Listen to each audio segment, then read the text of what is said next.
20 days series aptitude question అయితే ఇది day 5 app question వచ్చి ప్రాబిలిటీ క్వశ్చన్. ఈ ప్రాబిలిటీ క్వశ్చన్స్ రీసెంట్ గా కొన్ని కంపెనీస్ లో అయితే యాప్టిట్యూడ్ అయితే అడుగుతున్నారు.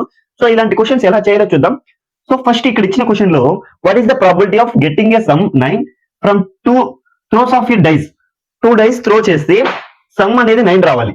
సో అలాంటి అవుట్కమ్స్ ఎన్ని ఉంటాయో మనం ఫైండ్ అవుట్ చేసి అప్పుడు ప్రాబిలిటీ ఫార్ములా ఏదంటే number of favourable outcomes by total number of outcomes. So first మనం అయితే టోటల్ నెంబర్ ఆఫ్ అవుట్కమ్స్ అనేది ఫైండ్ అవుట్ చేయాలి.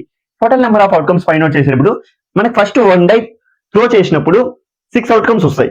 సెకండ్ డై త్రో చేసినప్పుడు 6 అవుట్కమ్స్ అయితే వస్తాయి. సో 2 డేస్ త్రో చేసినప్పుడు 6 into 6 36 అవుట్కమ్స్ అయితే వస్తాయి. టోటల్ నెంబర్ ఆఫ్ అవుట్కమ్స్ వచ్చి 36.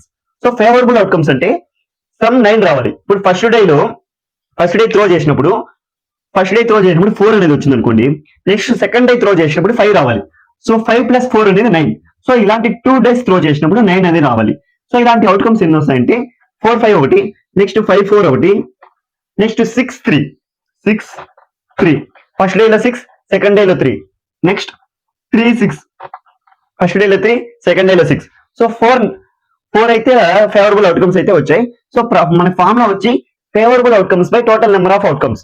So 4/36 4 1 jar 4 9 jar equal to 1/9.